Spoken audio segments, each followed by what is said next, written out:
Ladies, please don't let Satanists and occults convince you don't need money. You should always have your own money. Otherwise, you will be entrapped by either a robot and a Satanist in a situation you cannot get out of.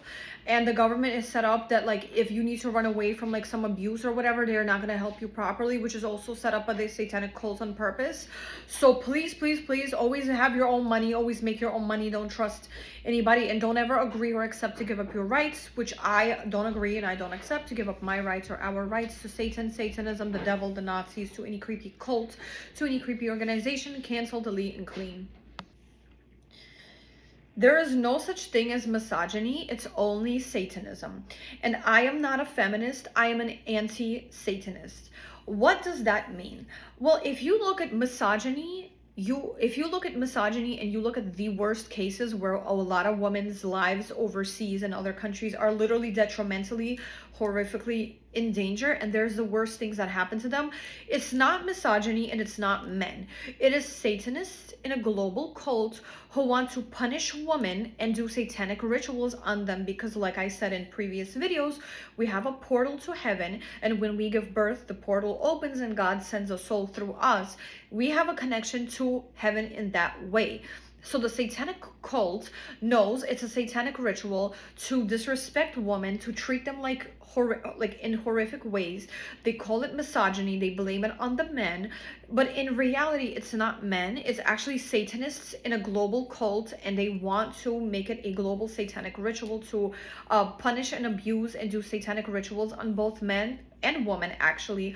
Because if you look at those places where it's like misogynistic law and women have no rights, a lot of Satanism happens to men as well. So gentlemen, please don't be too happy and don't be like, yeah, put them back in the kitchen or whatever, take away their rights. Well, like I said, you know, lobotomies in America, for example, it was predominantly done on women, but it was done on men as well. And when women started getting their rights more, and those husbands were not able to lobotomize their wives, that's when the lobotomies in men stopped as well.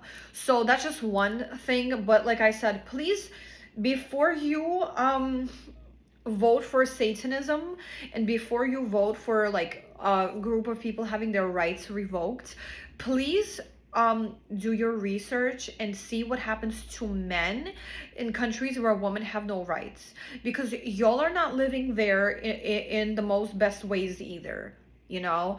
And there are satanic rituals that are legalized and weaponized against men and women, men as well, in those countries. And you know, I want people to understand that a lot of misogyny is just Satanism and satanic rituals that the satanic cult, because we have a portal to heaven, and they want to mock the Lord, they want to mock our portal, they want to mock us, and they want to disrespect the Lord through us. That's why if women sometimes ask, like, how come they're bothering women, how come they want to take away women's rights, how come they want to do that, it's not about man versus woman. It's a satanic cult versus God and versus woman, because we have a portal to heaven and the souls come through us and we have that connection, so they will go after women.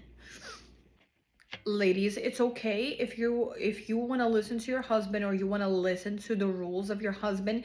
It's not okay if your husband wants to use satanic ritual or Satanism or do terroristic things to you or horrific things to you to enforce them, right? Like, it's okay to want to listen and obey and love your husband. It's not okay if your husband is abusing you satanically or in any horrific way. So listening to your husband is one thing, but allowing him to do satanic rituals and weaponize Satanism and terrorism against you is not okay.